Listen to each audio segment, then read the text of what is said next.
جناب بسم اللہ الرحمن الرحیم نحمدہ و نصلی علی رسولہ الکریم۔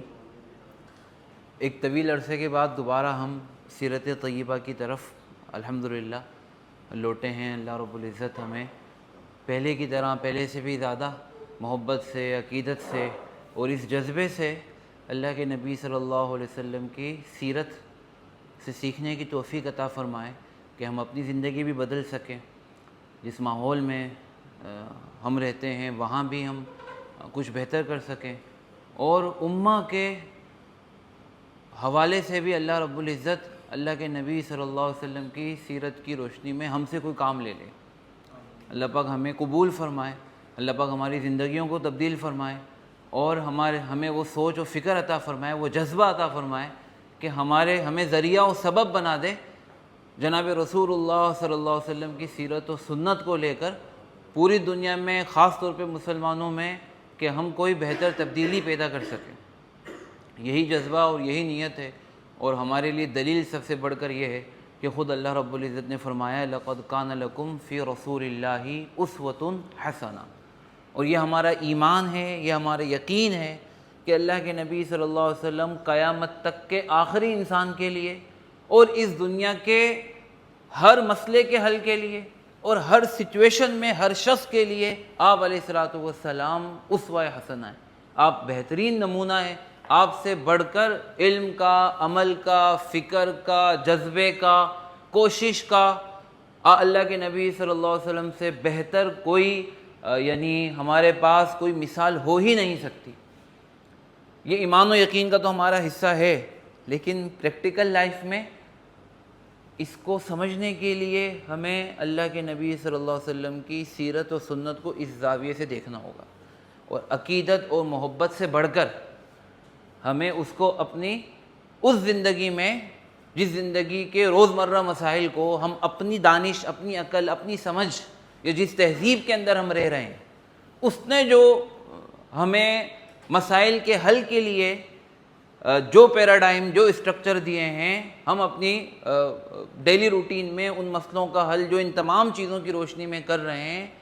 سیرت کا ہم سے تقاضا یہ ہے کہ ہم ایمان اور یقین سے بڑھ کر ہم اللہ کے نبی صلی اللہ علیہ وسلم کی سیرت کو پریکٹیکل انداز میں، اس انداز میں سمجھنا شروع کر دیں، دیکھنا شروع کر دیں کہ اپنی اس روزمرہ کے جو ہم ڈیسیجن لے رہے ہیں، جو فیصلے کر رہے ہیں، چاہے پرسنل لائف میں ہو، پروفیشنل لائف میں ہو، اپنی فیملی کے لیے ہو یا اپنی ٹیم کے لیے ہو، یہ اللہ کے نبی صلی اللہ علیہ وسلم کی سیرت کی روشنی میں اعلیٰ وجہ البصیرت ہم مطلب لے سکیں، اور ہم لیتے رہیں، ہے نا، اور ہم دیکھیں کہ اس کی برکتوں کا اللہ پاک ہمیں مشاہدہ کروائے، کیونکہ اس میں تو کوئی دوسری رائے ہے نہیں کہ جب بھی اللہ کے نبی صلی اللہ علیہ وسلم کی سیرت و سنت کے کسی بھی حصے کو ہم اپنی زندگیوں میں، ہم اپنے کلچر میں، ہم اپنے ماحول میں اپلائی کریں گے تو اللہ پاک دنیا و آخرت کے اعتبار سے ہمیں رحمت عطا فرمائیں گے، برکت عطا فرمائیں گے، اللہ کی مدد و نصرت ہمارے ساتھ ہوگی۔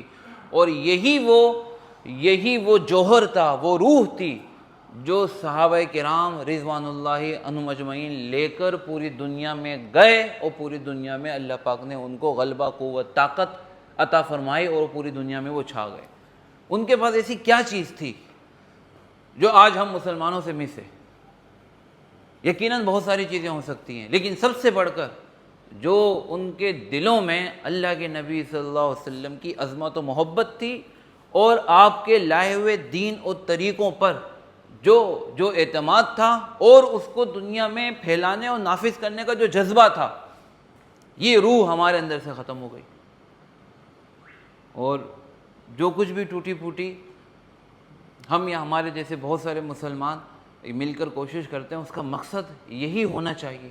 اللہ پاک اس کے علاوہ ہر دوسری نیت کو ہمارے دل سے فنا کر دے، اور اس نیت کو ہمارے دل کے اندر غالب کر دے کہ اللہ آپ ہمیں استعمال فرما دیں اللہ کے نبی صلی اللہ علیہ وسلم کی سیرت و سنت کو ایک علمی لیول پر امت کے اندر پھیلانے کے لیے، خود اپنی زندگی پر اس میں عمل کرنے کے لیے انشاءاللہ۔ تو جب ہم دوبارہ یہ سلسلہ شروع کر رہے ہیں تو ساتھ ہی ایک دفعہ دوبارہ سے نیت تازہ کر لیں، ٹھیک ہے؟ ہر دفعہ سیشن کی تیاری 2-3 مرحلوں پر ہوتی ہے۔ اس میں ایک مرحلہ یہ ہوتا ہے کہ بیسک جو سیرت کی جو یعنی جو مصادر ہیں، جو سورسز ہیں، ان کے مطالعے کے بعد اس کے نتیجے میں کچھ ریفلیکشن ہوتے ہیں، کچھ سوالات ہوتے ہیں، اور وہ سوالات پھر آپ کہ ان کی جواب تلاش کرنے کے لیے یقیناً کچھ وقت لگتا ہے، کچھ محنت لگتی ہے، پھر اس کے نتیجے میں ایک ڈیٹا تیار ہو جاتا ہے. تو ٹھیک ہے، تو وہ ہیڈنگز کے ساتھ ایک سمجھے ایک ورڈ فائل سمجھ لیں، ایک ڈاکومنٹ آپ کے پاس تیار ہو گیا کہ آپ کے پاس بیسک ساری انفارمیشن ہے. دوسرے مرحلے پر پھر ان میں سے کچھ کے انفوگراف، کوئی چارٹ، کوئی وہ ڈیزائن میں کرتا ہوں، عام طور پہ اے آئی کی مختلف ٹول سے مدد لیتا ہوں. پھر تیسرے مرحلے پر ان دونوں کو میں مرج کرتا ہوں. تو آج معذرت کے ساتھ یہ تیسرا مرحلہ نہیں ہو سکا ہے کچھ وجوہات کی وجہ سے. اور تو اب میں آپ کو سادہ ٹیکسٹ کی سلائڈ آپ کے سامنے پریزنٹ کر دوں گا اور کچھ گراف جو میں نے بنا لیے ہیں، لیکن یہ جو آخری جو فائنل مرجنگ ہے نا، یہ آج نہیں ہو سکی ہے. تو تھوڑا سا اس میں آپ سے یعنی درخواست بھی ہے کہ ذرا اس کو تھوڑا سا اگنور کریں، لیکن انشاءاللہ اللہ نے چاہا تو جو آپ لوگوں کے سامنے ڈیلیور کرنا تھا وہ ہمارے پاس ریڈی ہے. بس یہ ہے کہ ایک فائنل سٹیپ تھوڑا سا رہ گیا ہے اور انشاءاللہ اس کو بعد میں دیکھ لیں گے. تو غزوہ موتا کئی حوالوں سے اہم ہے اور اس تناظر کو ہمیں ذہن میں رکھنا چاہیے کہ جس پر ہم نے غزوہ خیبر پر مسلمانوں کو چھوڑا تھا. اور غزوہ خیبر اور غزوہ موتا اس کو کہتے ہیں، اگرچہ یہ غزوہ نہیں ہے. غزوہ کس جنگ کو کہا جاتا ہے؟ لیکن اس جنگ میں اللہ کے نبی صلی اللہ علیہ وسلم شریک نہیں ہوئے تھے، پھر بھی اس کو عام طور پہ غزوہ کہا جاتا ہے. سب سے پہلا میرا سوال تو یہی تھا.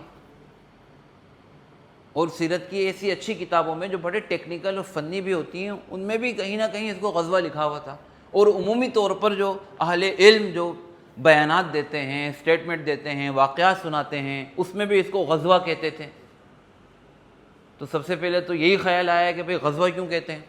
بعض حضرات نے فرمایا کہ دیکھیں اس میں یہ بہت اہم ترین واقعہ تھا، اور اللہ کے نبی صلی اللہ علیہ وسلم نے اپنی عام عادت کے مطابق مسلمانوں کو روانہ کرنے سے پہلے بہت اہم ترین فیصلے اور تفصیلی ہدایات عطا فرمائی تھی. اور مسلمان جنگ کے ایک بڑے مرحلے میں اللہ کے نبی صلی اللہ علیہ وسلم کی طرف سے عطا کردہ ہدایت کی روشنی ہی میں اس جنگ سے نمٹتے رہے. لہذا آپ علیہ الصلوۃ والسلام براہ راست تو موجود نہیں تھے، لیکن کسی عام سریہ کے مقابلے میں اللہ کے نبی صلی اللہ علیہ وسلم کی ہدایات اس میں بڑی اہم تھی. اور مسلمان بالکل حرف بحرف، اسٹیپ بائی اسٹیپ اسی کو فالو کر رہے تھے. شاید اس وجہ سے، اس کی اہمیت کی وجہ سے، اور اس وجہ سے کہ یہ مسلمانوں کا جزیرے سے باہر کسی بھی بیرونی طاقت سے پہلا ٹاکرا تھا. ابھی تک جو خیبر تک جو مسلمان جن مزاحمتوں سے، جن خطرات سے، جن دشمنوں سے نمٹ رہے تھے ہر لیول پر، اور وہ 4 بڑے تھے، ہم کئی دفعہ اس کو کر چکے ہیں، وہ سب مقامی یا لوکل خطرات تھے. یہ پہلی دفعہ تھا کہ مسلمان جزیرے سے باہر کسی طاقت سے لڑ رہے تھے. اور مزیدار بات یہ کہ مسلمانوں نے انتخاب بھی کیا تھا اس وقت کے اعتبار سے، اگر کسی باہر سے کسی سے لڑنے کے لیے، تو وہ دنیا کی اس وقت کی سب سے بڑی سپر پاور اور سب سے بڑی فوج رکھنے والی اور سب سے بڑی دنیا کی تہذیب تھی، رومن. یعنی پہلا ہی جو انتخاب تھا مسلمانوں کا، یہ کافی مشکل تھا. ٹھیک ہے، اس وجہ سے بھی اس کی بڑی اہمیت تھی. ہاں دیکھیں، ہاں بالکل اس طرح واقعات ہو گئے، لیکن پیچھے بھی ہٹ سکتے تھے نا. آپ یہ بھی سوچ سکتے تھے کہ بھائی ابھی ہمارا سائز اتنا بڑا نہیں ہے، اتنا بڑا پروجیکٹ ہم نہیں کر سکتے. ہم اس کو اپنے لیے پہلے کیا کرتے ہیں، پریپیئر کرتے ہیں، اور پھر ہم کریں گے. ابھی ہم چھوٹی موٹی باہر کی اور چیزوں سے کو دیکھ لیتے ہیں ہم، اور آہستہ آہستہ یعنی جو گریجول جو ہے نا، وہ ہم اپنے آپ کو اس کے لیے ریڈی کریں گے. لیکن در حقیقت کچھ واقعات ایسے ہو گئے تھے کہ پھر اس موقع پہ اللہ کے نبی صلی اللہ علیہ وسلم نے جو فیصلہ فرمایا ابھی ہم دیکھتے ہیں، وہ بہرحال بہت ہی اہم ترین اور بہت بڑا فیصلہ تھا. تو یہ مزید لے لیں، اس میں ایک اور بڑی وجہ اس کی یہ تھی کہ کسی بھی سریے میں جس میں اللہ کے نبی صلی اللہ علیہ وسلم نہیں تشریف لے گئے، اس میں مسلمانوں کی اتنی بڑی تعداد کو نہیں بھیجا گیا تھا. مسلمان اس سے پہلے لڑنے کے لیے کبھی بھی اتنے دور نہیں گئے تھے. ٹھیک ہے نا، اور اس سے پہلے کبھی بھی ایسا نہیں ہوا تھا کہ اللہ کے نبی صلی اللہ علیہ وسلم نے یہ کہا ہو کہ تمہارے اس لیڈر کے بعد دوسرا لیڈر یہ ہوگا، ہے نا. کبھی بھی کسی بھی نہ تو سریے میں اللہ کے نبی صلی اللہ علیہ وسلم نے اس طرح نہیں فرمایا تھا. ٹھیک ہے، تو یہ ساری باتوں کی وجہ سے شاید اس کو پھر ہم نے بھی غزوہ مطیع کو پسند کیا. بہت سارے لوگوں نے لکھا ہوا تھا کیونکہ اتنی اہمیت تھی اس کی. گویا کہ اگرچہ اللہ کے نبی صلی اللہ علیہ وسلم صحابہ کرام کے ساتھ بنفس نفیس خود جنگ میں موجود نہیں تھے، لیکن آپ کی ہدایات قدم قدم پہ صحابہ کی رہنمائی فرما رہی تھی. اور تمام جنگوں میں اس طرح ہوتا تھا، لیکن اس میں کچھ خصوصی ہدایت آپ علیہ الصلوۃ والسلام کی ایسی تھی جو عام سرایہ کے مقابلے میں زیادہ تھی یا اہمیت کی وجہ سے. تو یہ ساری چیزیں. تو اب جو بہت بڑا فیگر جو غزوہ مؤتہ کو بڑی اہمیت مزید دلاتا ہے کہ اس سے پہلے مسلمانوں کے کسی بھی لشکر نے کسی بھی جنگ میں کسی بھی سریے میں اتنے بڑی تعداد کا سامنا نہیں کیا تھا. میکسیمم جو تعداد تھی جس کا مسلمانوں نے سامنا کیا تھا بتائیں؟ غزوہ احزاب میں، احزاب یا خندق. اس میں بھی جو بڑی سی بڑی روایت ہے وہ 15,000 کی ہے، مطلب 12 سے 15. تو کہاں 12-15 ہزار اور کہاں، ٹھیک ہے،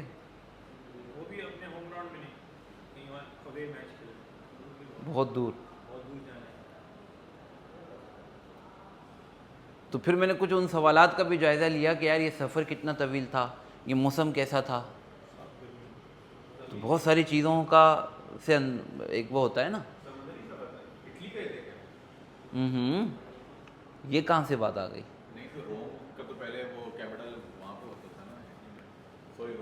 اب دیکھیں، اب روم سے لڑنے کے لیے اٹلی جانے کی ضرورت نہیں تھی، آپ جزیروں کو پار کر لیں، روم تھا. باؤنڈری بھی ہوتی نا بھائی. تو اگر آپ جزیرے پر پہنچ گئے ہیں تو یہ کیا ہے؟ روم ہے. یہ آج کے حساب سے اردن کے قریب تھا. ہاں، بلقا میں نے میپ دیا ہوا ہے، اس وقت کے اعتبار سے ہاں جارڈن اردن کے قریب تھا، اور ڈیڈ سی سے تھوڑا سا نیچے کی طرف. اور اب جس کے جو ہے نا وہ لیفٹ پہ، مطلب رائٹ پہ اگر آپ دیکھیں تو اوپر کی طرف اردن ہے، جارڈن ہے، اور آگے چل کے شام ہے. اور اگر لیفٹ کی طرف دیکھیں آپ کے تو آپ کا غزہ ہے، فلسطین ہے، مطلب فلسطین ہے، موجودہ اسرائیل ہے. باؤنڈری تھی یہ، اور یہ جزیرے کی بھی باؤنڈری تھی. اور ہم پہلے یہ اچھی طرح سمجھ چکے ہیں کہ جزیرے کی باؤنڈری پر عرب قبائل ہی تھے، مطلب وہ رہتے تھے جزیرے کی باؤنڈری پر. اور جو ایران کی باؤنڈری کے ساتھ رہتے تھے وہ ایران کے ماتحت ہوتے تھے، عرب ہونے کے باوجود، مشرک ہونے کے باوجود. ٹھیک ہے نا. اور ان میں سے کچھ قبائل ایرانی مذہب بسا اوقات اختیار بھی کر لیتے تھے انفرادی سطح پہ، لیکن ایسا کم تھا. اور جو روم کی باؤنڈری کے ساتھ جو قبائل تھے یہ عرب ہونے کے باوجود بھی یہ روم کے ماتحت تھے. ان کو ٹیکس بھی دیتے تھے، ان سے سپورٹ بھی لیتے تھے، ان کے مفادات کے لیے کام بھی کرتے تھے. البتہ ان میں ایک بڑی تعداد وہ تھی ان عربوں کی کہ جو اب بت پرستی کے بجائے عیسائیت اختیار کر لی تھی. کیونکہ بہرحال عیسائیت آتش پرستی یا ایرانیوں کے مذہب، مجوسیوں کے مذہب کے مقابلے میں پھر بھی جو یعنی اہل عرب جو مشرک تھے ان کو پھر بھی قریب لگتی تھی اپنے دین سے، کیونکہ وہ ملت ابراہیمی کے ساتھ ملتی تھی. اور یہ بھی بنی اسماعیل تھے اور وہ بنی اسرائیل تھے، لیکن مجوسیوں کے ساتھ تو کوئی مناسبت نہیں تھی. لہذا بڑی تعداد جو اس باؤنڈری پر تھی، جن قبائل کی آباد تھی، وہ تھی کہ جو روم کے ماتحت تھی. اور ان میں سے ایک بہت بڑا علاقہ جو اس باؤنڈری پر تھا اس کو کہتے تھے غسان. اور آپ نے اگر یاد ہو تو ہم نے ایک فہرست آپ کے سامنے جب ہم یہ کہہ رہے تھے کہ صلح حدیبیہ کے بعد اللہ کے نبی صلی اللہ علیہ وسلم نے مختلف علاقوں میں مختلف جگہوں پہ اللہ کے نبی صلی اللہ علیہ وسلم نے خطوط روانہ فرمائے تھے، تو اس میں مختلف سیاق و سباق میں غسان کا نام بار بار آیا تھا. یہ جو غسان کا جو علاقہ تھا، اس علاقے میں مطلب عرب ایک قبائل تھے، کچھ آباد تھے، اور ان کا باقاعدہ اپنا ایک نظام تھا، لیکن یہ کنیکٹڈ تھے رومن امپائر کے ساتھ. ٹھیک ہے، اور یہیں سے یہ کہانی شروع ہوتی ہے. ٹھیک ہے، تو میں ایک دفعہ تو 2,00,000 اور 3,000 کے درمیان کتنا فرق تھا، ہے نا؟ تو اس میں جو ہے نا وہ مسلمان مطلب کوئی بھی کامیاب ہو جائے ایک بڑی چیز ہے نا. اب اس میں کامیابی کا کیا مطلب ہے وہ انشاءاللہ ہم آخر میں دیکھتے ہیں. اچھا، میں یہ عرض کر رہا تھا کہ صلح حدیبیہ اور غزوہ خیبر کو آپ ذہن میں رکھیں، درمیان میں کچھ اور بھی کچھ چھوٹی موٹے واقعات ہوئے، ہم نے ان کو اسکپ کر دیا. ایک اہم چیز آپ کو ذہن میں رکھنی چاہیے، صحیح اور یہ اکثر حضرات کے نزدیک غزوہ خیبر کے بعد اور غزوہ موتا سے پہلے ایک بہت بڑی ہستی نے اسلام قبول کر لیا تھا. بعض لوگ کہتے ہیں صلح حدیبیہ کے بعد، لیکن صحیح بات یہ ہے کہ غزوہ خیبر کے بعد، کیونکہ خیبر میں وہ شامل نہیں تھے، تو اس کا مطلب صلح حدیبیہ کے بعد وہ مسلمان نہیں ہوئے تھے. اور بھی حضرات مسلمان ہوئے تھے، لیکن ان کا اسلام لانا ایک بڑے معنی رکھتا تھا، خاص طور پہ اس کانٹیکس میں غزوہ موتا کے. حضرت خالد بن ولید، ٹھیک ہے، حضرت خالد بن ولید غزوہ خیبر کے بعد اور غزوہ موتا سے پہلے یا سریہ موتا سے پہلے وہ اسلام لے آئے تھے، اور وہ اس لشکر کا پارٹ تھے، لیکن ان کے پاس کوئی لیڈرشپ رول نہیں تھا. ٹھیک ہے، تو چلیں کچھ واقعات دیکھتے ہیں. سبب کیا بنا اس کا؟ اللہ کے نبی صلی اللہ علیہ وسلم کے ایک سفیر کو قتل کیا تھا اس غسانی ریاست کے ایک سردار جس کا نام حارث بن عمیر تھا.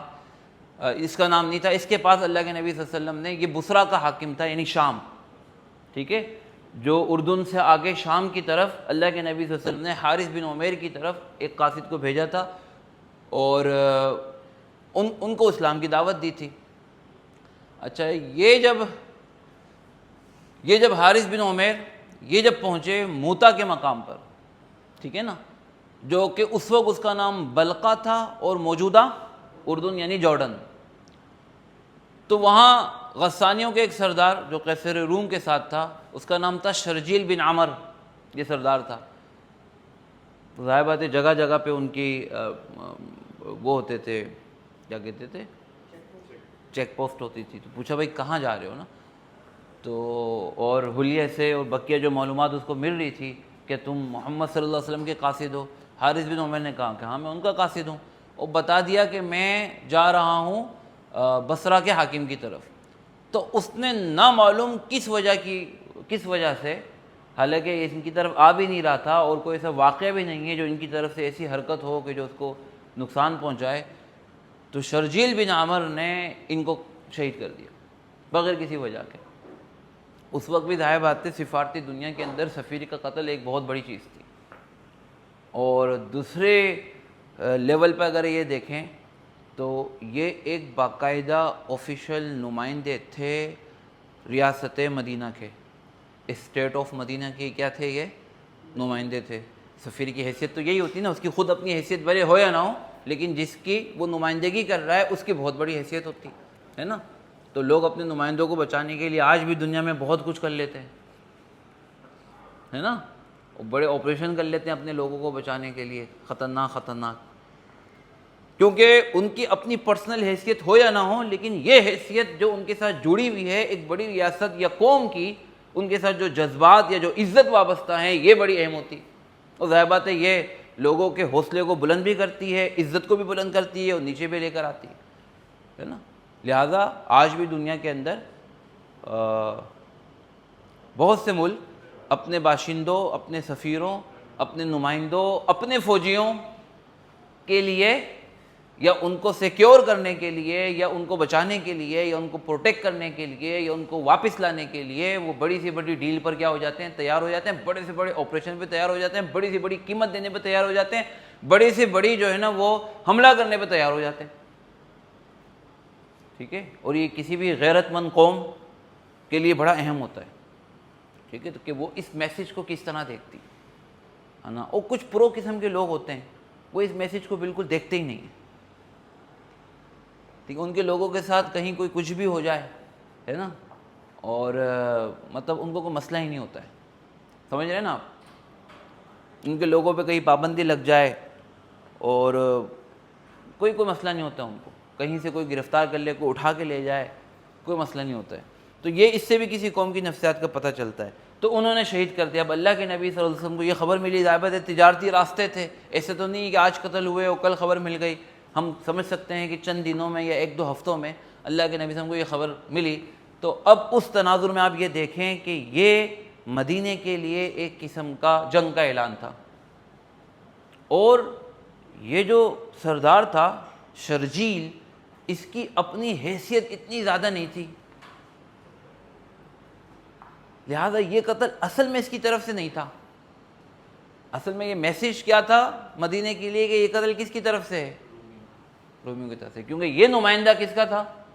رومیوں کا. ان کا مقرر کردہ سردار تھا، ان کو ٹیکس دیتا تھا، وہ اس کو سپورٹ کرتے تھے، یہ ان کو سپورٹ کرتا تھا. اس وقت بھی ایک بڑا اللہ کے نبی صلی اللہ علیہ وسلم کو نمبر 1 بہت غم بھی ہوا، لیکن دوسری طرف میں کہہ رہا ہوں کہ اس کی جو حیثیت تھی وہ ایک بہت بڑی تھی. اچھا، پھر ظاہر بات ہے کہ اللہ کے نبی صلی اللہ علیہ وسلم جب خطوط بھیج رہے ہیں وہاں تک کے علاقوں میں، تو کل کو وہاں جو ہے وہ اور بھی بہت سارے قاصدوں نے جانا ہے. اگر آج آپ ایک قاصد کے یا اپنے نمائندے کے قتل پہ آپ خاموش ہو گئے تو کل جو آپ کو اصل مقصد ہے کہ اسلام کی دعوت دنیا کے کونے کونے تک پہنچانا اور ہر جگہ پہ لوگوں سے رابطے کرنا، اس میں ایک بہت بڑی رکاوٹ اس خطے میں آ جائے گی. تو اب یہ بڑا اہم تھا کہ اللہ کے نبی صلی اللہ علیہ وسلم اس موقع پہ فیصلہ کیا فرماتے ہیں. یہ بہت اہم تھا. پلس پوائنٹ مسلمانوں کے لیے کچھ یہ تھے کہ مسلمان مقامی سارے دشمنوں کو تقریباً کیا کر چکے تھے؟ اور جو صلح حدیبیہ کے بعد قریش مکہ کی جو جزیرے کے اندر جو ایک بڑی اہمیت تھی وہ آہستہ آہستہ بہت تیزی سے ختم ہو رہی تھی. انشاءاللہ اب اس کے بعد فتح مکہ ہے، ہم دیکھیں گے. اور غزوہ خیبر کی وجہ سے یہودیوں کے شر کا جزیرے سے کیا ہو گیا تھا؟ خاتمہ ہو گیا تھا. ٹھیک ہے نا. تو اب مسلمانوں کے لیے پلس پوائنٹ یہ تھا کہ وہ اپنی بیس کو، بنیاد کو مضبوط کر چکے تھے. مقامی تمام جو خطرات تھے، یہ تو نہیں کہیں گے کہ ہم بالکل ختم ہو گئے تھے، لیکن کم از کم وہ کنٹرول میں تھے، وہ قابو میں تھے. یہ ایک پلس پوائنٹ تھا. دوسری طرف اب مسلمان اپنے دین اسلام کے پیغام کو ان کو آگے پہنچانا تھا، اور وہ اسی طریقے کے مطابق دعوت سے، خطوط سے، تبلیغی وفود سے شروع کرنا تھا، اور جو رکاوٹ بننا تھا تو ان کے ساتھ لڑنا تھا.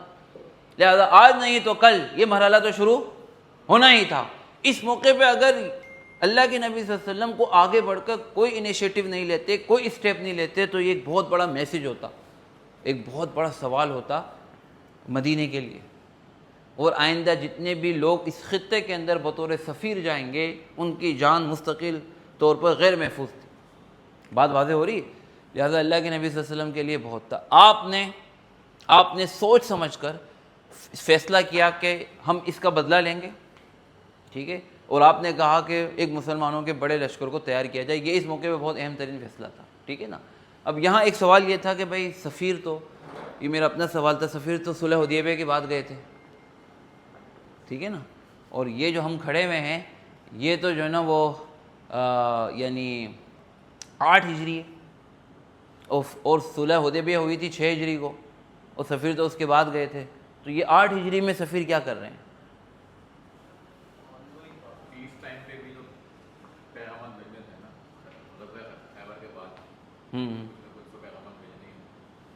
بتائیں اس کا کیا مطلب؟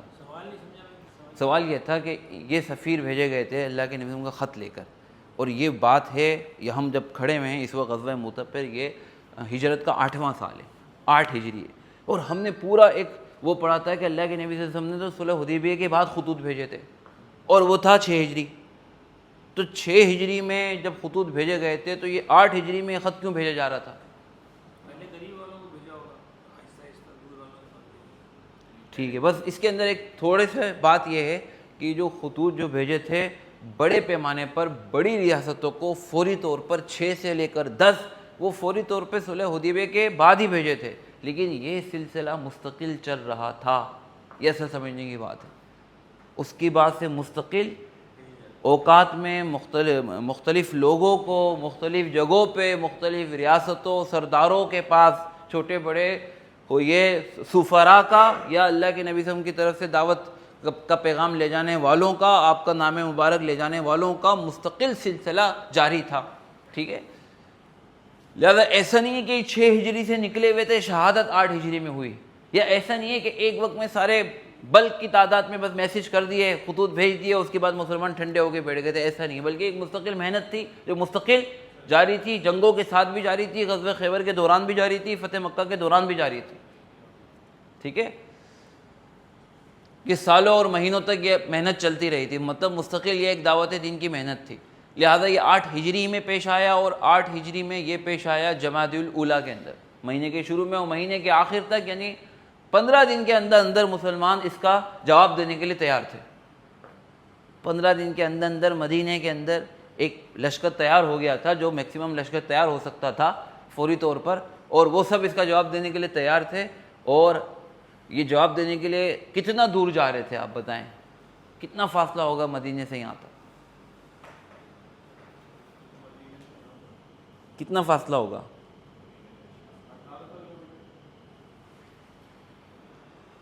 چلیں اندازہ لگائے، دیکھتے ہیں اس کو سلائڈ میں. ہاں، سفر کی دن کتنی تھی، موسم کیا تھا، فاصلہ کتنا تھا، اس کو ہم دیکھتے ہیں انشاءاللہ، ٹھیک ہے. اس سے بھی اندازہ ہوگا کہ یہ سفر کیا آسان تھا، ٹھیک ہے نا، موج مستی کرتے ہوئے جا رہے تھے. اس سے اندازہ ہوگا نا کہ مطلب یہ صحابہ کس سچویشن کے اندر تھے، کس موقع پر تھے. اچھا، قاتل میں نے آپ سے عرض کیا کہ یہ رومی سلطنت سے تھا، اس کا ماتحت تھا، رومیوں کے لیے ان کی باؤنڈری کی حفاظت کرتا تھا. اور اس کی وجہ ہمیں یہ بھی سمجھ میں آتی ہے کہ جب مسلمانوں کے لشکر کی اطلاع ملی تو روم نے اپنا لشکر اس کے لیے بھیجا، ٹھیک ہے نا. کچھ ان مشرکوں کے لشکر تھے، اور ان لوگوں کو کہا جاتا تھا نصارى العرب، عرب کے عیسائی، ٹھیک ہے نا. تو صرف پولیٹیکل لیول پر نہیں، بلکہ یہ جو ہے نا مذہبی لیول پر بھی ان سے جڑے ہوئے تھے، ٹھیک ہے جناب. اچھا، اب 2-3 علاقوں کے بار بار نام آ رہے ہیں، اب یہ ذہن میں رکھیں. ایک نام آ رہا ہے بلقا کا، میں میپ میں بھی انشاءاللہ اس کو واضح کر دوں گا. اچھا، یہ شام کا جنوبی حصہ تھا، اور یہ براہ راست بلقا کو روم دیکھتے تھے.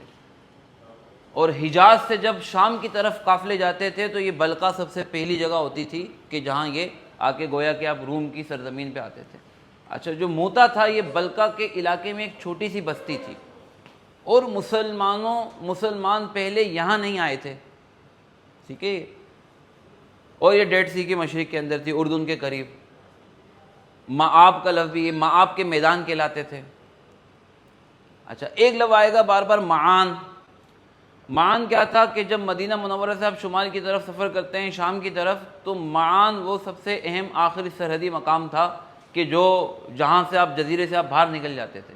مسلمانوں کا لشکر پہلے یہیں پہنچا تھا، لیکن جب ان کو دشمن کی اطلاع ملی اور یہیں معرکہ انہوں نے لڑنا تھا، لیکن جب دشمنوں کے بارے میں معلومات لی تو پھر انہوں نے معان سے پیچھے ہٹ کر یہ موتا کے درمیان میں آئے تھے. اور کافی مطلب ان کے درمیان فاصلہ بھی تھا، کافی فاصلہ تھا، ٹھیک ہے. تو یہ مسلمانوں نے اپنا جو میدان جنگ ہے اس وقت کی سچویشن کے اعتبار سے چینج کیا تھا. یہ بڑی اہم ترین بات ہے، اور موتا کو خاص طور پر چنا تھا کچھ وجوہات کی وجہ سے. اچھا جناب، تو یہ بلقا ہو گیا. اچھا، یہاں ایک بستی تھی مشارف، یہ اسی کا بھی تذکرہ آتا ہے. جیسے ایک موتا ایک بلقا کی بستی تھی، مشارف بھی ایک اس کی بستی تھی. تو اب یہ روم اور مدینہ یا عرب کے درمیان ایک قسم کی سرحد تھی بہت بڑی، صحیح ہے. اچھا، اب دیکھیں یہاں لشکر کی تعداد مسلمانوں کی 3000 تھی، اور اس وقت کے سب سے بڑے لشکر یہی تھا، ہے نا. اس سے اندازہ ہوتا ہے. اور اب آگے بڑھنے سے پہلے تھوڑا سا ہم اس طرف چلے جاتے ہیں.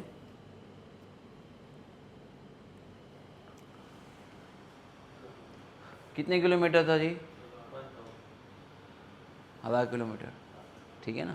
اور یہ 1000 کلومیٹر، یہ ظاہر بات ہے کہ اس موسم میں یہ نہیں تھا. اچھا، یہ اللہ کے نبی صلی اللہ علیہ وسلم کا رد عمل تھا، اور یہ گویا کہ اس پر انشاءاللہ نبیل بھائی بھی بات کریں گے کہ یہ مسلمانوں کے لیے مسلمانوں نے اپنی کیا سمجھا اس کو.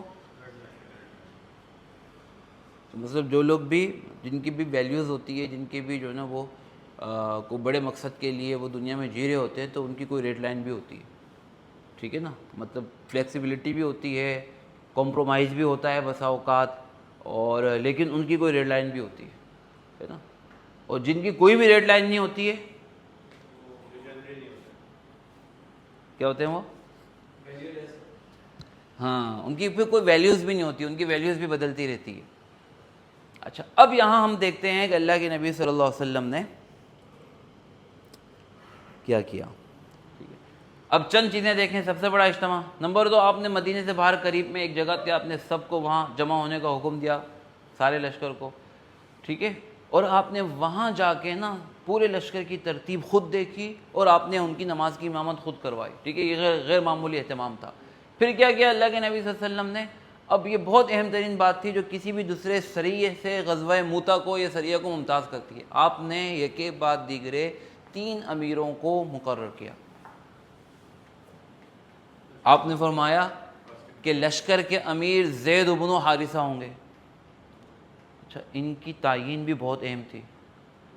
حضرت زید کو ہم جانتے ہیں نا، ہاں یہ اللہ کے نبی صلی اللہ علیہ وسلم سے یعنی اسلام کی دعوت شروع ہونے سے پہلے سے آپ کے ساتھ تھے، ٹھیک ہے نا۔ اب یعنی اللہ کے نبی صلی اللہ علیہ وسلم کی صحبت و ساتھ اور آپ کی سرپرستی میں کوئی یہی جوان ہوئے تھے، اب 20-25 سال اللہ کے نبی صلی اللہ علیہ وسلم کے ساتھ تھے۔ ان کو کہا جاتا تھا حب رسول اللہ صلی اللہ علیہ وسلم، ہے نا۔ اور یہ اور ان کے بیٹے حضرت اسامہ بن زید، یہ دونوں اللہ کے نبی صلی اللہ علیہ وسلم کو بہت محبوب تھے، چونکہ ایک آپ نے منہ بولا بیٹا بنایا تھا، آپ سمجھ رہے ہیں۔ اور سب سے پہلا امیر ان کو طے کیا گیا، ٹھیک ہے۔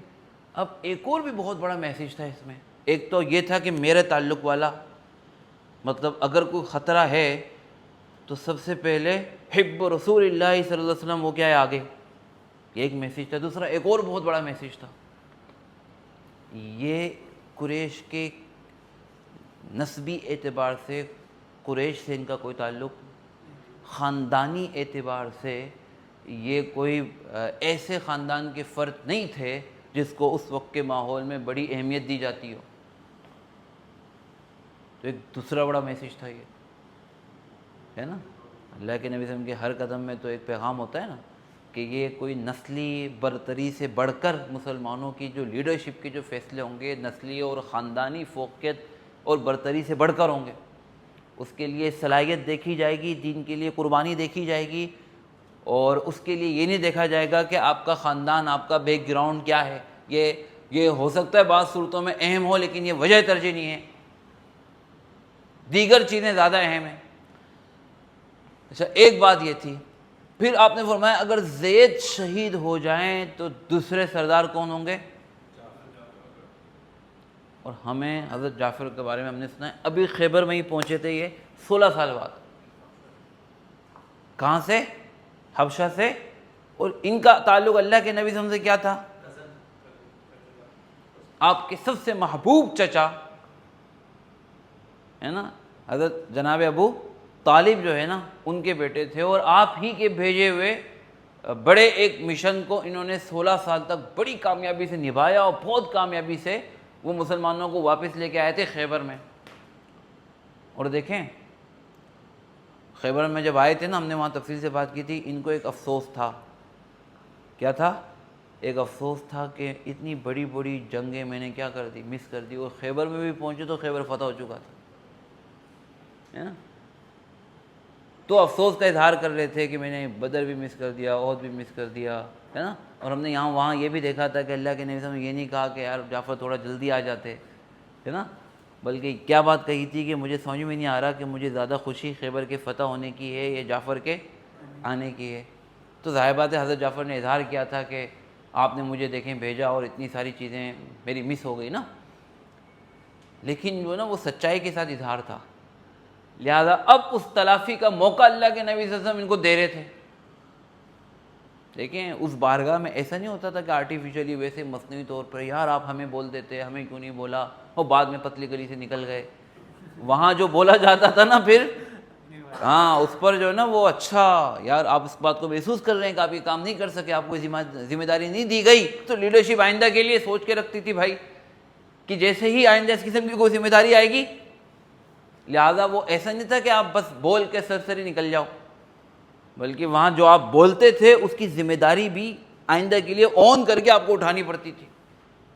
حضرت جعفر بن ابی طالب نے یہاں یہ نہیں کہا کہ اللہ کے نبی صلی اللہ علیہ وسلم ابھی تو آیا ہوں، او حبشہ سے، ایتھوپیا سے ابھی تو آیا ہوں 16 سال کے بعد، ٹھیک ہے نا، کتنے سال؟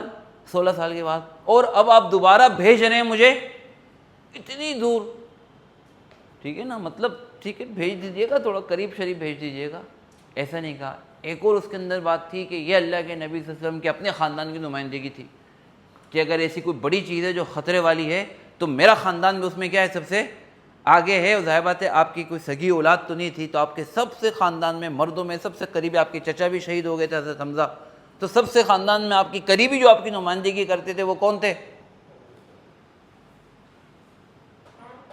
ٹھیک ہے،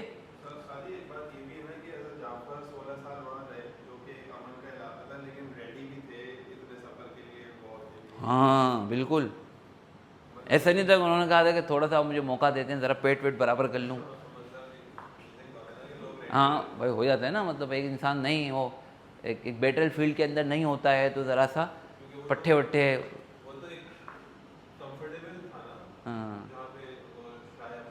جی جی، کوئی جنگ کی حالت میں نہیں تھے، وہ ایک عام پرامن زندگی گزار رہے تھے، لیکن اس کے باوجود بھی وہ کسی بھی آنے والی جنگ کے لیے ریڈی اور تیار تھے، یہاں تک کہ صرف خود لڑنے کے لیے نہیں بلکہ لشکر کی لیڈرشپ کے لیے بھی تیار تھے۔ یہ ایک بڑا ہمارے لیے میسیج ہے۔ اچھا، پھر تیسرا یہ تھا کہ اگر جعفر بھی شہید ہو جائیں تو پھر عبداللہ بن، یہ کون تھے جی؟ عبداللہ بن رواحہ۔ اچھا، اب ذہن میں رہے کہ حضرت زید اور حضرت جعفر بن ابی طالب، ان دونوں کا تعلق کس سے تھا؟ قریش سے تھا اور کسی طریقے سے مہاجرین سے تھا، تو لیڈرشپ میں سارے ہی مہاجرین کے ہوں۔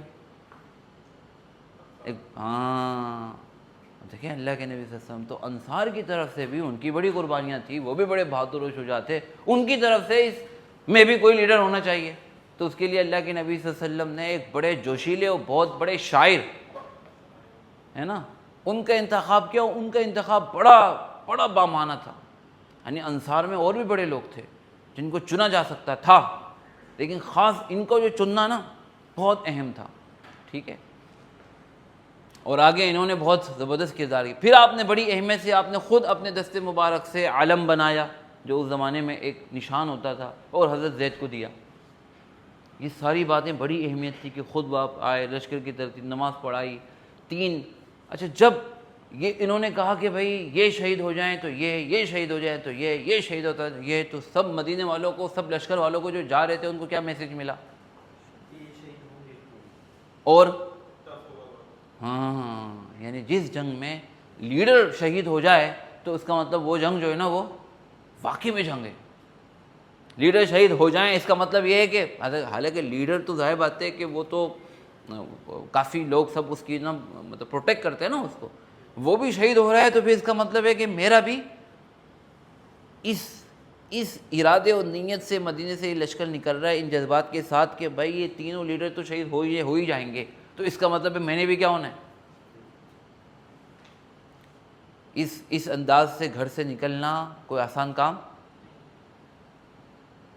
ٹھیک ہے نا بھائی، ان کے بھی بیگمات تھیں، بس اوقات ایک نہیں کئی تھیں، اور ان کے بھی بچے تھے اور ہم سے زیادہ تھے، ہے نا، تو جب یہ ہے کہ آپ سر پہ کفن باندھ کر آپ نکل رہے ہیں تو کہنے میں تو بڑا آسان ہے، کہنے میں تو کیا ہے، آپ ذرا تصور کریں اگر ہم میں سے کوئی ابھی سفر پہ جا رہا ہے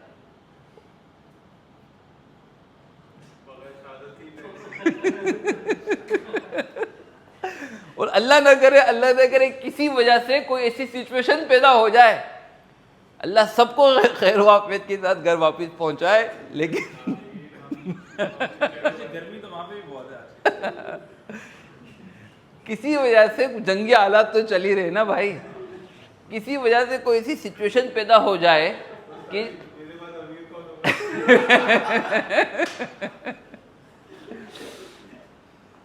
تو بہرحال دل کافی ہے اتنا۔ اس میں ایک سوال یہ کہ آپ علیہ السلام خود نہیں گئے، اس کے پیچھے کیا ہے؟ کیونکہ اتنی بڑی بڑی مارکوں میں تو وہ ہمیشہ گئے ہیں، اور یہ تو بظاہر ایسا لگ رہا ہے کہ بہت ہی زیادہ ایکسٹریم ہو رہا ہے، اور اس طرح کی مدینے کے حالات پہ کنٹرول کرتے ہیں۔ حالت بھی کنٹرول. اس میں اب دیکھیں بظاہر تو اس کی حقیقی کوئی وجہ تو نہیں ہے. یوں سوچا جا سکتا ہے کہ بذریعہ وہی شاید آپ کو یہ معلوم ہو کہ اس مارکے کا نا کوئی حتمی فیصلہ فتح یا شکست کی صورت میں نہیں نکلے گا. ہم آخر میں دیکھیں گے اسی طرح ہوا. اور یہ بس ایک بڑی جنگ کی ایک طویل راؤنڈ کا پہلا کیا ہے آغاز ہے. اور آپ علیہ الصلوۃ والسلام اس طرح کے ایک سفر میں خود تشریف بھی لے گئے تبوک کے اندر, ہے نا, بہت دور تشریف لے گئے اور بہت شدید گرمی کے اندر تشریف لے گئے. لیکن یہاں بظاہر اس کی فیصلے کی وجہ کیا تھی, اس کے بظاہر یہ وجہ سمجھ میں آتی ہے کہ شاید آپ کو اندازہ ہو کہ یہ ایک ان طاقتوں سے لڑائی کا یہ کیا ہوگا آغاز ہوگا. اور آگے بڑے مار کے پڑے ہوئے ہیں کہ جس کے اندر اللہ کے نے. اچھا پھر اس وقت مدینے کے اندر آپ یہ بھی دیکھیں اہم ترین بات چل رہی تھی کہ مدینہ ایک دور سے گزر رہا تھا اور اس کے کچھ ہی دنوں کے اندر نا قریش مکہ نے صلح کی مخالفت کر دی اور بغاوت کر دی اور وہ معاہدہ توڑ دیا. تو انٹرنل حالات تو قابو میں تھے لیکن ایسا نہیں تھا کہ ان سے نظر ہٹا کے آپ غائب ہو سکتے تھے. حالات قابو میں تھے لیکن ان کو مستقل قابو میں رکھنے کے لیے لیڈر کا موجود ہونا بھی کیا تھا, ضروری تھا. سفر بہت طویل تھا اور کئی دن لگتے تھے اور اتنے طویل عرصے کے لیے اس سچویشن میں آپ علیہ الصلوۃ والسلام کا مدینے سے غائب ہو جانا یہ نقصان دہ ثابت ہو سکتا تھا. ٹھیک ہے. اچھا جی, اچھا اس میں ایک اور بہت بڑا میسیج ہے کہ بھائی کبھی بھی تم نے لیڈر کے بغیر رہنا نہیں ہے. اگر آپ یہ دیکھیں کہ جب تیسرے بھی شہید ہو گئے تو پھر کیا کہا گیا تھا, دیکھیں ذرا, ہاں کہ اگر تینوں شہید ہو جائیں تو اسلامی لشکر اپنے مشورے سے کسی کو اپنا یعنی کسی بھی مرحلے پر بغیر لیڈر کے تم نے نہیں رہنا ہے. صحیح ہے. اچھا جی, حضرت زید بن حارثہ رضی اللہ تعالیٰ عنہ کا ہم نے پڑھ لیا, میں نے آپ سے بتا دیا تھا. جعفر بن ابی طالب, اچھا وہ اللہ کے نبی صلی اللہ علیہ وسلم کا عکس ان کو کہا جاتا تھا. یہ قبیلہ خزرج کے تھے. ٹھیک ہے. اور انہوں نے آگے چل کے بڑا ایک زبردست کردار ادا کیا یہاں پہنچ کر. 1000 کلومیٹر تھا, تقریباً 600 میل, اور اس دور کے لحاظ سے تھا. اور یہ ڈیڈ سی کے قریب تھا, یہ ہم نے پڑھ لیا تبوک و معان کے نام سے. تقریباً 1 مہینہ مسلمانوں کو لگا. کتنا؟ 1 مہینہ. ٹھیک ہے. اور یہ 8 ہجری میں پیش آیا, اور اگر ہم اس کو کیلنڈر کے حساب سے دیکھتے ہیں نا تو یہ تقریباً اگست یا سپٹمبر کا مہینہ بنتا ہے. اور یہ مہینہ اس علاقے کے اندر شدید گرمی و تپش کا ہوتا ہے. لہٰذا جو 1 مہینے کے جو سفر تھا نا یہ بہت مطلب آرام دہ نہیں تھا, شدید گرمی تھا. اور صحراؤں کے اندر شدید گرمی کے اندر سفر بہت ہی مشکل ہوتا ہے. ٹھیک ہے. اچھا مسلمان 3000 تھے, تعداد گھوڑوں کی بہت زیادہ نہیں تھی, اکثروں کے پاس اونٹ تھے. ہتھیار مسلمانوں کے پاس کافی تھے. اس سے بھی اندازہ ہوتا ہے کہ آگے بعض لیڈرز ایسے تھے ان کے ہاتھ سے نا 6 7 8 تلواریں ٹوٹی. اس کا مطلب ہے مسلمانوں کے پاس ہتھیار بہت زیادہ تھے. سادہ ہتھیار تھے لیکن زیادہ تھے, ہر قسم کے ہتھیار تھے, نیزے بھی تھے, تیر کمان بھی تھے. اچھا اونٹ زیادہ تھے. اچھا یہ دیکھیں کہ یہ جو لشکر نا ایک قتل کا بدلہ لینے جا رہا تھا, یعنی ظاہر بات ایک سفیر کو قتل کیا گیا تھا. تو اب انتقامی جذبات تو ہوتے ہیں فطری طور پہ نا, تو اس موقع پہ یہ بڑا اہم تھا کہ ان انتقامی جذبات کو بھی کوئی ہدایت دی جائے تاکہ کوئی مسلمانوں کی طرف سے نا یعنی وہ نہ ہو, خلاف ورزی نہ ہو کوئی اسلامی تعلیمات کی. لہٰذا اللہ کے نبی صلی اللہ علیہ وسلم نے غیر معمولی طور پہ یہاں زبردست ہدایت دی. نمبر 1, کسی عورت, بچے, بوڑھے کو قتل نہیں کرنا. یعنی ہر وہ شخص کہ جو میدان جنگ میں لڑ نہیں رہا ہے, لڑنے کے قابل نہیں ہے, اس کو تم نے قتل نہیں کرنا. ان کی عبادت گاہوں میں جو لوگ عبادت کر رہے ہیں ان کو قتل. اب ظاہر بات ہے کہ یہ ایسا خطہ تھا کہ جہاں بہت ساری عیسائی وہ بھی ہوں گے, عبادت خانے بھی ہوں گے. اچھا خیانت نہیں کرنا, اور اگر دشمن مقتولین تمہارے سامنے آ جائیں تو مسئلہ نہ کرنا, مطلب اعضا نہ کاٹنا, انتقامی جذبے میں کہیں کوئی یہ نہ کر لے. اور جو ہے نا درختوں کو نہیں کاٹنا, عمارتوں کو منہدم نہیں کرنا. یہ ساری اہم ترین باتیں یہ اللہ کے نبی صلی اللہ علیہ وسلم نے دی. اچھا جی, پھر آپ نے فرمایا کہ پہلے وہاں جانا جہاں حارث بن عمیر کو شہید کیا گیا, اور پہلے ان کو اسلام کی دعوت دینا. اگر وہ مان لیں تو تمہارے بھائی ہیں. یہ ہر جگہ پر یہی مسلمانوں کو اصول تھا. نہ مانگے تو پھر ان سے, نہ مانے تو مقابلہ کرنا, اللہ کی مدد لے. اب مدینہ سے روانہ ہو رہے تھے, لوگ کہہ رہے تھے کہ جو عام طور پہ دعا دیتے ہیں کہ اللہ آپ کی حفاظت فرمائے, آپ کو خیریت کے ساتھ واپس لے کر آئے. لیکن حضرت عبداللہ بن رواحہ، میں عرض کر رہا ہوں کہ ان کا انتخاب بڑا بہترین تھا. انہوں نے فرمایا کہ کیا بات کرتے ہو؟ انہوں نے کہا کہ میں تو اللہ سے چاہتا ہوں کہ ایسی ضرب لگے کہ آر پار ہو جائے، تو مجھے واپس آنے کی دعا نہیں دو. اور لوگ کہیں کہ اللہ کے لیے جو نا یہ لڑا ہے، یہ غازی تھا، میری پہچان یہ ہو کہ میں اللہ کے لیے میں نے جان دی ہے. ان جذبات کے ساتھ یہ روانہ ہوئے. اچھا، اب یہاں ذرا ہم تیزی سے دیکھتے ہیں، اس پہ انشاءاللہ ہم بات کر لیں گے. اب ذرا یہاں آتے ہیں، ٹھیک ہے. یہ ہو گیا. اللہ کے نبی صلی اللہ علیہ وسلم نے لیڈرشپ کو اور یہ ساری ہدایت بھی دے دی، ٹھیک ہے. اچھا، یہ جی میپ تھا. یہ مدینے سے روانہ ہو رہے اور یہ ہے ڈیڈ سی، ٹھیک ہے نا. اور یہ ہے موجودہ اسرائیل، فلسطین وغیرہ، ٹھیک ہے نا. یہاں آگے آپ کا مصر، اور ادھر پھر یہ پورا شام کا علاقہ ہے. اور اردن کے پاس دیکھیں تو یہ بالکل اس کے قریب ہے. یہ موتا ہے، یہ کرک ہے جس کا نام آ رہا ہے، یہ معان ہے جس کا نام آ رہا ہے. کلیئر ہے یہ؟ ٹھیک ہے. آج بھی وہاں مزار بنے ہوئے ہیں. ایک جگہ سے مجھے ان کی پکچر مل گئی تھی. یہ حضرت عبداللہ بن رواحہ، حضرت زید بن حارثہ، حضرت جعفر بن ابی طالب، ہے نا. ہونا ہی تھا. ہاں، مکہ، حبشہ، مدفن کہاں. عجیب زندگی تھی.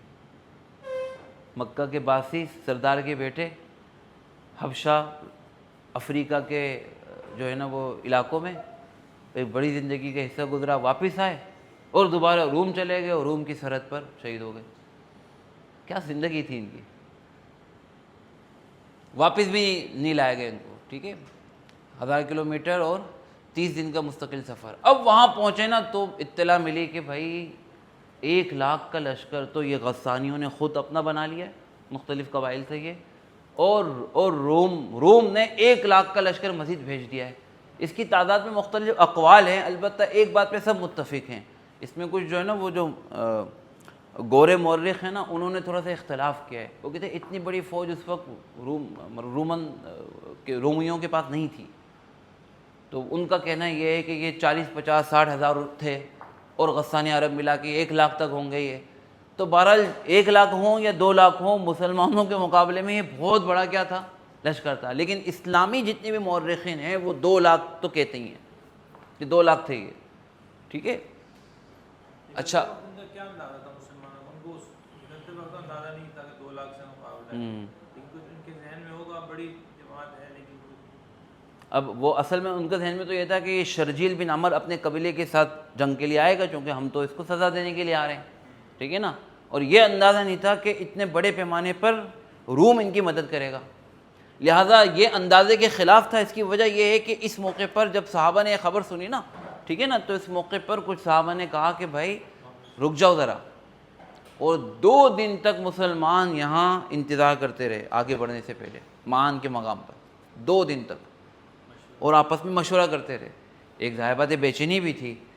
اور پھر کچھ حضرات نے کہا کہ دیکھو ہم جنگ کرنے کے لیے آئے ہیں، ہم جو ہے نا وہ ہمیں اس موقع پر ایسی صورتحال کا اندازہ نہیں تھا. لہٰذا اللہ کے نبی صلی اللہ علیہ وسلم کے پاس فوراً پیغام بھیجا جائے اور آپ علیہ الصلوۃ والسلام مشورہ کیا جائے کہ ہم کیا کریں. ہم آگے بڑھ کے لڑیں، یا ہم یہاں انتظار کریں، یا پیچھے ہٹ کے آپ مدینے سے کوئی اور کمک بھیج رہے ہیں ہم اس کا انتظار کریں. 2 دن تک مسلمان یہ انتظار کرتے رہے اور بڑا مشکل ہو گیا یہ فیصلہ اس موقع پہ. اچھا، اب یہ تھوڑا سا آپ یہ دیکھ لیں، ایک تقابل دیکھ لیں ان کا. اللہ نے چاہا تو اس کو پھر اگلی دفعہ دوبارہ تفصیل سے پڑھیں گے. بس میں یہاں یہ کہہ رہا ہوں، اس موقع پہ جب مسلمان گھبرا رہے تھے تھوڑا سا اور آپس میں کیا کریں، اس موقع پہ حضرت عبداللہ بن رواحہ کھڑے ہوئے اور انہوں نے بہت مشہور ان کے یہ تقریر ہے، انہوں نے فرمایا کہ تم کس چیز سے گھبرا رہے ہو؟ تم جس چیز سے گھبرا رہے ہو اسی کے لیے تو تم یہاں آئے ہو. کیونکہ جس وقت مدینے سے نکل رہے تھے تم شہادت کے لیے کیا تھے؟ تیار تھے. تو اگر اتنے بڑے لشکر سے لڑنے کا مطلب شہادت ہے تو اس لیے تو تم گھر سے نکلے تھے، کیا کوئی اور مقصد تھا؟ اب یہ ایسی چیز تھی جس نے ان کو کلیئر کر دیا. دیکھیں نکلے وہ بھی اس مقصد کے لیے تھے. لیکن یہ صورتحال اچانک بدل گئی تھی. وہ اتنا بڑے لشکر کی تعداد کا فرق ان کے ذہن میں نہیں تھا. اب ظاہر بات ہے ان کو صرف شہادت نہیں تھی, ان کو یہ بھی دیکھنا تھا کہ اللہ کے نبی ہم نے ایک مقصد سے بھیجا ہے. ایسا نہ ہو کہ ہم کچھ ایسی جو ہم یعنی انداز اختیار کر لیں جس سے اللہ کے نبی صلی اللہ علیہ وسلم کے مقصد کو یا مسلمانوں کی یعنی مجموعی طور پہ مسلمانوں کے مفادات کو نقصان پہنچے. یہ صرف بزدلی کی بات نہیں تھی, یہ بدلتی ہوئی سچویشن میں تھوڑا سا سوچ و بچار تھا کہ اب ہم کیا کریں. تو انہوں نے کہا کہ دیکھو ہم جو لڑتے ہیں, انہوں نے اصول بتایا, ہم جو کبھی بھی تعداد یا طاقت کی بنیاد پہ ہم نہیں لڑے, ٹھیک ہے, ہم اس کا بھی خیال کرتے ہیں, لیکن ہماری جو اصل جو ہماری جو ہے نا وہ تعداد یا طاقت کبھی بھی نہیں رہی. ہم تو اللہ کے دین کے سہارے لڑتے ہیں, اس کے لیے لڑتے ہیں, اللہ سے مدد مانگتے ہیں اور لڑتے ہیں. تعداد پوری ہوتی ہے تو بہت اچھا ہے, نہیں پوری ہوتی پھر بھی لڑتے ہیں. لہٰذا آگے بڑھو بھائی, زیادہ سوچو نہیں. دو ہی چیزیں ہیں, یا تو تم جیت جاؤ گے, ٹھیک ہے, یا کیا ہوگی اس سے زیادہ ٹھیک ہے.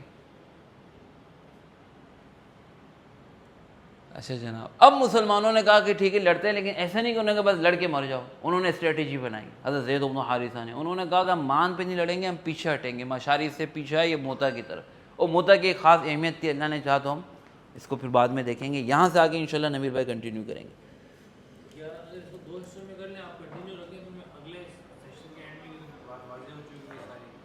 اچھا میرا حصہ تو تقریباً پورا ہو گیا ہے جو آج آپ نے کور کرنا ہے. ہاں ہو گیا, پورا ہو گیا. یہ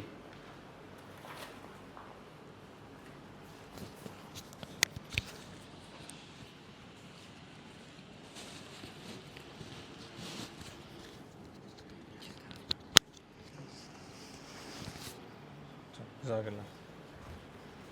السلام علیکم. تو جیسے کہ ہمارا مقصد ہوتا ہے کہ سیشن سے ہم کچھ ایسی لرننگ لے سکیں جو اپنے ڈے ٹو ڈے میں اپلائی کر سکیں, تو اس کے متعلق چند لیسنس تھے. اب یقیناً بہت گہرائی سے انشاءاللہ اس کو کریں گے.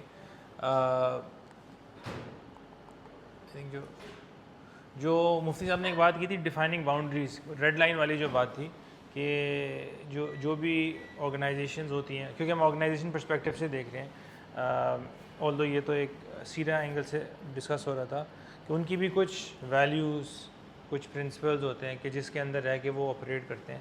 اور یہ مطلب یہ نظر بھی آتا ہے کہ sometimes they are known for the values they keep, اور اس کو نہ رسپیکٹ کرنے کا نقصان بھی بڑا ہوتا ہے. اور اب ریسنٹلی جو گلوبل حالات ہیں اس کے اندر بھی جن لوگوں نے ویلیوز کو آنر نہیں کیا, ہپوکریسی ظاہر ہوئی, تو اس کے اوپر بھی کافی یعنی فیوچر کے اندر کافی مسائل کھڑے ہوتے نظر آئے ہیں. بٹ بہرحال جو آئی تھنک پوائنٹ یہ تھا کہ اس کو ڈیفائن کرنا اور اس پہ ایکٹ اپون کرنا بہت ضروری ہے. اور کبھی کبھی وہ ایسا لگتا ہے کہ اس پہ جمنا سے شاید بہت نقصان ہو جائے گا, لیکن جیسے ہم آگے انشاءاللہ سیرہ پہ پڑھیں گے لانگ ٹرم میں وہی فائدہ مند رہتا ہے. اس میں اس تو سکسیشن پلاننگ ہے, ٹھیک اوکے. اور ایک اور پوائنٹ یہ تھا آئی تھنک کہ جو آئیڈینٹی سے ہی تعلق رکھتا ہے. بہت دفعہ اس میں بھی سوچا تھا مفتی صاحب کہ ایک امپلائیز کی بھی آئیڈینٹی ہوتی ہے, جماعت کی بھی آئیڈینٹی ہوتی ہے کہ واٹ وی اسٹینڈ فار. اور اگر کوئی بھی پرفارمنس کوئی ادارہ بھی دیتا ہے تو وہ ایک کلیکٹیو ٹیم ورک ہوتا ہے, کبھی بھی کسی ایک آدمی کی پرفارمنس نہیں ہوتی. اور وہ جو پرفارمنس ہے وہ عام طور پہ از اراؤنڈ سرٹن مشن. اچھا اگر آپ نے اس آئیڈینٹی کو کھو دیا, فار ایگزامپل اگر میں سوچوں کہ بھائی ٹیک ورڈز کی آئیڈینٹی کیا ہے, اگر مجھے خود ہی نہ پتہ ہو, امپلائیز کو نہ پتہ ہو, تو then what are you working towards. اور اگر اف اٹس ناٹ کلیئر تو چانسز آر کہ ہم نا دی بیسٹ تو دیں گے نہیں نا, ہم تو گزارا کریں گے, جہاں سے بھی ریزسٹنس ملے گی تو کوئی دوسری جگہ دیکھ لیں گے. ایون لیڈرشپ بھی چھوڑ کے بھاگ جاتی ہے. وہ سیریا میں ہوا تھا نا, وہ بھاگ گیا تھا, لیڈر ہی بھاگ گیا, اس نے اپنی جان بچا. اور یہ ہوتا رہتا ہے ملکوں میں, کیونکہ پھر وہ جس چیز کے لیے کھڑے ہوئے ہیں وہ خود ہی واضح نہیں ہے. تو اینی ویز یہ برانڈ آئیڈینٹی انٹرنلی بھی بہت ضروری ہے کہ ساری ٹیم, امپلائی, لیڈرشپ کہ ہر ایک کو پتہ, اور ایکسٹرنلی تو ڈیفینیٹلی ہے ہی. آئی تھنک یہ سکسیشن پلاننگ والی چیز جو ہے یہ بار ہم لوگ بھی ڈسکس کرتے رہتے ہیں, اور اس ایگزامپل میں بہترین مثال مل گئی کہ آپ علیہ السلام نے 3 خود ڈیفائن کر لیے. آئی تھنک ریسرچ میں یہ بھی واضح آ رہا تھا کہ عام طور پہ 3 تک کی سکسیشن پلان کرنا لیئر is more than enough generally. تو اگر کبھی انسان کوئی بڑی کمپنی سوچتی ہے کہ یار اس سی او کے بعد کون ہونا چاہیے اور اس کے بعد کون ہونا چاہیے, تو عام طور پہ 3 لیئرس تک سوچ لینا شوڈ بی انف. بہت دفعہ تو ایک کا بھی نہیں سوچتے, سنگل پوائنٹ آف فیلئر ہی ہوتا ہے کہ آپ نے یہ نہیں سوچا ہوتا کہ فار ایگزامپل اس شخص جس پہ اتنی آرگنائزیشن ڈپینڈنٹ ہے اگر یہی چلا گیا چھوڑ کے یا خدا نخواستہ کچھ ہو گیا تو پھر کیا ہوگا. اور تو بہرحال یہ سکسیشن پلاننگ ایک بڑی اہم چیز ہے. آئی تھنک ہمارے کانٹیکس میں even though we are a small organization الحمد للہ ہم پھر بھی بات کرتے ہیں ماشاء اللہ. شاید آپ سب کو پتہ ہی ہے کہ ایک لیڈرشپ پروگرام ہمارے یہاں چل رہا ہے, اس کا ایک بڑا مقصد یہ ہے کہ شورا میں آنے سے پہلے لوگوں کو ایکسپوجر ملے, ان کی ٹریننگ ہو, تاکہ کل کے جو لیڈرز ہیں وہ پہلے سے تیار ہوں, تاکہ جب وقت آئے تو ان کو کھڑا کیا جا سکے. اس میں کوئی کچھ کہنا چاہے گا؟ آئی تھنک اس میں ہم کافی بات کرتے ہیں. کوئی اور کنٹریبیوٹ کرنا چاہے گا؟ صحیح. اچھا یہ میرے لیے میری جی تینوں بیک گراؤنڈ کے اعتبار سے نا ہاں ایک کمبینیشن رکھتے تھے, جی ٹھیک ہے نا, اور الگ الگ کمبینیشن رکھتے تھے, بالکل تینوں کا ملا کر جو ہوا نا تو اس کا ایک اثر الگ تھا. بالکل اور صحیح وہ ہے, پوری ٹیم کی یا پورے مسلمانوں کی نمائندگی کرتے تھے یہ تین لوگ بالکل اپنے بیک گراؤنڈ کے اعتبار سے. بالکل صحیح ہے. اور آئی تھنک جب آپ سیشن میں چل رہے تھے تو مجھے یہ بھی لگا کہ بہت دفعہ نا ذہن میں یہ آنے لگتا ہے, فار ایگزامپل اگر ہم ٹیک ورڈس کی بات کریں, کچھ لوگ سیمینٹکس سے آئے تھے جو پہلے سے جانتے تھے, کچھ لوگوں نے باہر سے جوائن کیا, پھر بہت دفعہ کچھ لوگ اسپیسیفک یونیورسٹی سے آ رہے ہوتے ہیں. تو بہت دفعہ ود ان اے ٹیم کچھ گروپنگ ہوتی ہے نا. مجھے یاد ہے جب میں سیمینٹک میں تھا اور لمس سے زیادہ لوگ آتے تھے تو ایک بات ہو گئی تھی میرے لیے, لوگ کہتے تھے تو لمس کے ہی لوگوں کو اپنی ٹیم میں لیتے ہیں. صحیح ہے نا. اب اچھا یہ بڑی خطرناک چیز ہے, کیونکہ اگر یہ سب لوگ اس کو بلیو کرنے لگ جائیں تو پھر یہ ذہن بنے گا کہ یار یہاں تو نا میرٹ نہیں چلتا, یہاں تو خاندانی چلتا ہے, بیک گراؤنڈ چلتا ہے, فلانے زبان والے چلتے ہیں, فلانے یونیورسٹی والے چلتے ہیں. بٹ اس میں دیکھیں کتنا زبردست امتزاج ہے نا, کہ ایک قریشی, ایک منہ بولا بیٹا اور ایک انصاری. ہاں پہلے جو غلام تھا اور جو اس عرب اور اس پورے ریجن سے بھی نہیں ہے. تو بہرحال یہ بڑا ایک انٹرسٹنگ پہلو تھا کہ جب آپ سکسیشن پلاننگ کریں تو یہ بھی ایک میسیج ہے نا اپنی ساری جماعت کو کہ یہاں پر ہم سب ایک ہیں. ماشاء اللہ زبردست. گروپ ہونا ایک نیچرل ہے, گروپ تو ہوں گے, گروپنگس ہوں گی, بالکل صحیح ہے, صحیح ہے. اس میں کیا تھا مفتی صاحب, یہ والے جو ہم نے سلائڈ تھی دیکھی تھی, ہاں صحیح ہے کہ جو جی اس میں جو اصل انسان کی test when the rubber hits the road, یہ انگریزی کا محاورہ ہے کہ جب آزمائش کے اندر آتے ہیں تو تب پتہ چلتا ہے کہ اصل میں کیا ہے. اور بہت دفعہ بزنس اینگل سے بھی دیکھا جائے کہ جب برے حالات ہوتے ہیں تبھی پتہ چلتا ہے کہ ایک آرگنائزیشن کی ویلیوز, کور, اس کی اسٹرینتھ کیا ہے. اور عام طور پہ وہی آرگنائزیشن پرسپیکٹو سے یا وہی ٹیم سروائیو کرتی ہیں برے وقت کو, جس کے اندر یہ ایک بڑی اچھی جسے کہتے ہیں کہ یہ کوہیژن بہت زیادہ ہو. اینی ویز جو کارپوریٹ کیریکٹر ہے وہ عام طور پہ پیس ٹائم میں نہیں پتہ چلتا, وار ٹائم میں ہی پتہ چلتا ہے. تو اینی ویز, اور آئی تھنک چھوٹے چھوٹے کرائسس یہ ٹیسٹ بھی کر لیتے ہیں انسان کو. عدیل حضر ہیں, عدیل کیوں حضر ہیں آپ بتائیں. چھوٹے کرائسس ٹیسٹ تو کر لیتے ہیں مگر پھر بھی کرائسس آنے کی دعا مانگنی چاہیے. ہاں ہاں لیکن حکمت ہے نا, حکمت ہے.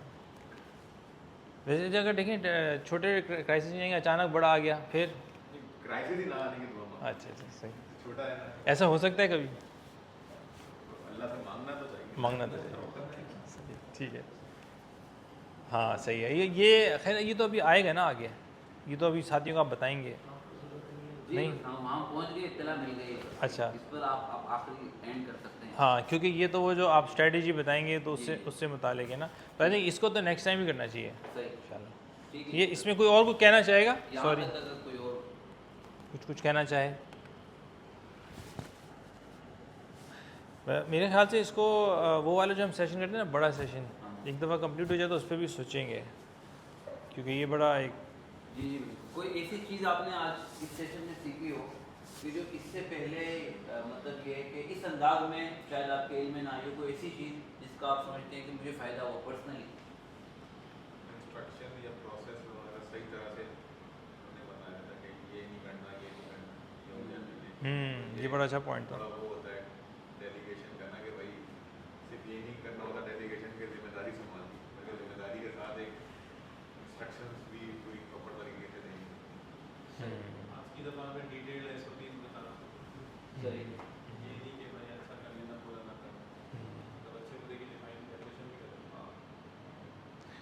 اور جانے بھائی آپ آج کی لرننگ کی بات ہے. اچھا ایک چیز شاید شاید آپ نے ماشاء اللہ خود 10 دفعہ سنایا ہوگا.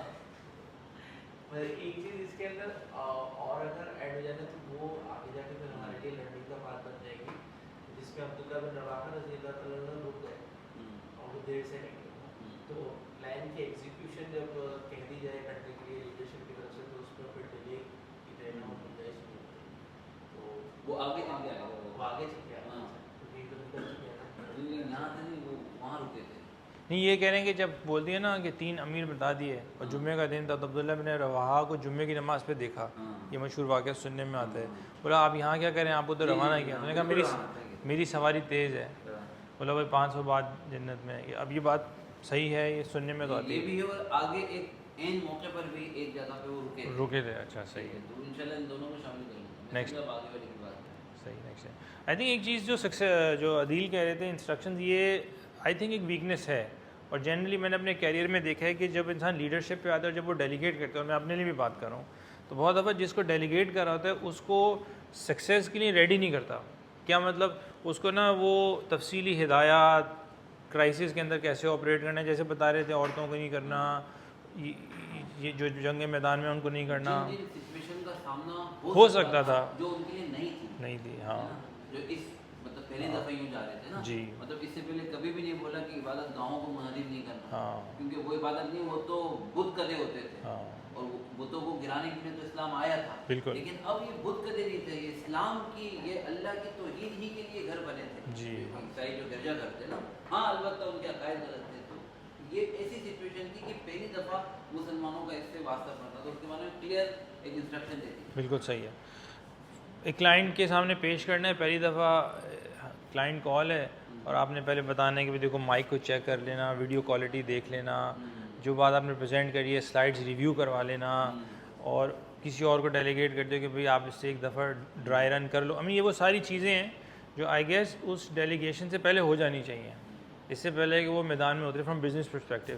اینڈ آئی تھنک اس کو ہمیں سوچنا چاہیے کہ ہر وہ کام جو ڈیلیگیٹ کیا جاتا ہے عام طور پہ پہلی دفعہ کسی کو, تو اس کے اوپر انف یہ انسٹرکشنز والی چیز ہونی چاہیے. تو I think this is a very good point. اور دوسری چیز آئی تھنک عبداللہ بن رواحہ رضی اللہ تعالیٰ عنہ نے جو موٹیویٹ کیا, تو بہت دفعہ کرائسس سچویشن کے اندر ایون یہاں پہ مینیجرز بھی ہیں, جب ہماری ٹیم اس طرح چل نہیں پا رہی ہوتی کسی بھی وجہ سے, کیونکہ حالات مشکل ہو جاتے ہیں, باہر کے حالات, پیٹرول مہنگا ہو گیا, آفس نہیں آ پا رہے, کلائنٹ اچھا نہیں چل رہا, پروجیکٹ پھنس گیا, تو اس میں آئی تھنک لیڈرشپ کا بڑا اہم کردار یہ ہوتا ہے کہ آپ ان کو نا دوبارہ ویژن اور موٹیویشن والی چیز کریں, نہ کہ ڈانٹ ڈپٹ شروع کر دی جائے.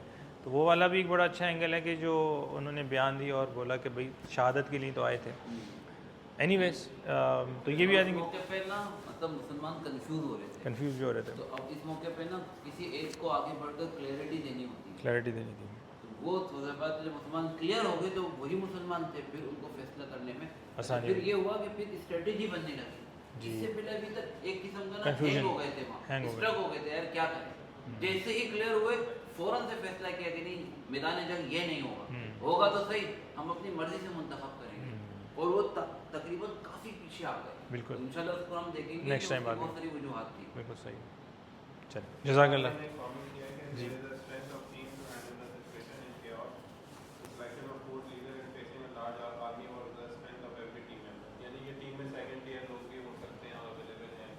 وہ جو چوتھے لیڈر بنے حضرت خالد بن ولید, اس وقت وہ نون نہیں تھے کہ یہ کیا صلاحیت ہے.